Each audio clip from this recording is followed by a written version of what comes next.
Welcome back. Congresswoman Marcy Kaptur is facing a new Republican challenger, Air Force veteran Alea Nadim. And Alea is here with us this afternoon so we can learn more about the inspiration behind her run for Congress. Alea, great to see you. Thanks so much. Your name recognition is going to be a challenge you down the road. You're a Toledo native, but you went off a long time ago to go into the Air Force, and that took you in a whole new direction in your life, but now you're getting back to your family roots. So you graduated from high school in 2003? Yes. And then we're inspired by 9/11 and events after that to serve. Absolutely. Talk about what made you decide to serve and do that back in the day.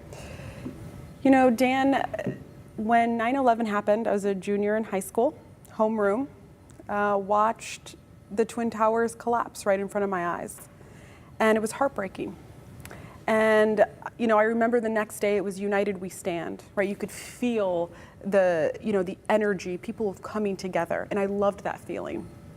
And the military was asking for people to join and serve. And I felt compelled to serve the same country that actually had saved me, years before when I was a child. So unfortunately, I was kidnapped as a child to Iraq under Saddam Hussein. And by the luck of the FBI, my Toledo community, and my mom, they rescued me and brought me back. So it was the easiest decision in the world to serve my country when they needed me most, because I'm forever grateful to live under this flag. Northwest Ohio is it's a beautiful place. A lot of great people here, and you know that as much as I do, because I've lived here since 1980, and I just appreciate being a part of this, but also appreciate being a part of America. What a great country we have. Talk, if you would, about where all your journey in the Air Force has taken you, because you have an incredible, you're a lieutenant colonel and commander of the Security Forces Squadron and Air National Guard. Yes.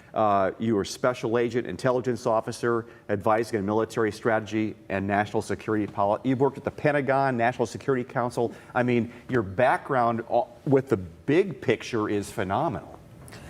Yeah, you know, the Air Force has taken me to places all over the world, right? I've been deployed, I've worked at the Pentagon, I've worked at the National Security Council, I worked in Congress, and what I've learned along the way is hard work really pays off. So a little old girl from Toledo, Ohio can end up in the room, with the president, or can end up in the room with members of Congress.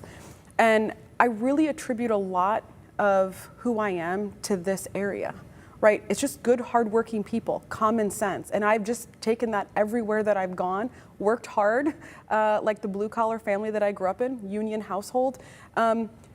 We all figured out what can you do? What skills do you have, right? That was the first thing that, my mom instilled in me. My mom's an electrician, right? And so I've just taken that with me all around the world, and I've been able to rise to all these places. But the most important thing that I pride myself on is I've had all these positions, but just being a good human being and being a good person. I think that's what counts the most, to be honest. Politically, you're conservative on a Republican ticket, and you'll have some other challengers on the Republican side in the primary next year, and the winner of that will go on to face someone for the 9th District, the U.S. House. Marcy's not declared yet, but she's been there since 1982. She's 79 years old. There's a lot of good and bad about her tenure in Congress. But where are you as far as what needs to happen to beat her? Right. So, I'm 41 years old. Marcy Kaptur has been in Congress longer than I've been alive. Yeah. Right. It's time for change. It's time for a new generation to come up.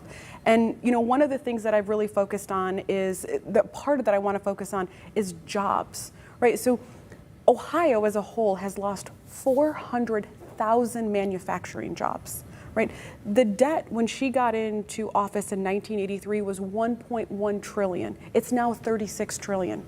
We have a drug epidemic, especially with fentanyl and overdoses in the Lucas County and Toledo area. We are not better off. Our economy's been hollowed out here.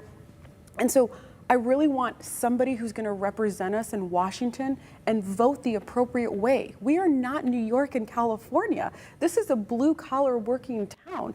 And so I think people deserve that, and I'm hoping to do that. I'm here to get stuff done.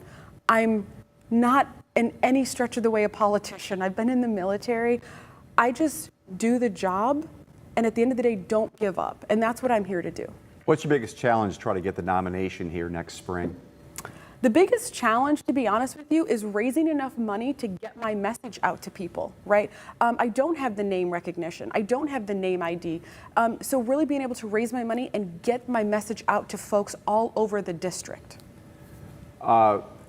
You also will be, there will be other people coming forward. You're the first to declare for that. There are some people, some names going around. We'll have those the next couple of weeks as time's getting close, because next spring is the primary. Yes. And of course, then you go in debates, things like that. What do you anticipate this next 12 months to be like for you? Good old-fashioned hard work, right? So the reason I'm early and the reason I'm doing this is because you have to start early. I've taken the lessons learned from the previous candidates who have failed to beat Marcy Kaptur, and I'm taking those lessons learned and I'm applying that. I'm running early. I'm getting name recognition. I'm earning money to be able to neutralize her message. And what she does is she attacks people's records. So when you have politician go against politician, she's able to attack their record. I don't have a record, right? I'm just here to get stuff done. And so I think that's going to give me an advantage. Real quick, 30 seconds left. The big beautiful bill has been a real tough call for a lot of people in Congress right now. It doesn't cut enough of the budget. The deficit keeps growing, but yet there's some great tax benefits from it. Where would you vote on something like this? I would absolutely support it. So, I worked as a waitress here in Toledo, Ohio at Outback Steakhouse. There you go. And those tips, not having to tax on a tips is huge. On overtime, not paying that. Do we need to go after the deficit? Absolutely. I think the president's going to have 4 years to get after that, but we have to give people cold, hard cash back in their pockets. And I think this is a chance to do that. Alea Nadim, she's running for Congress, hopefully for the Republican nomination for the 9th District. Thank you, Alea, Dan. thanks so much for being here. Appreciate you.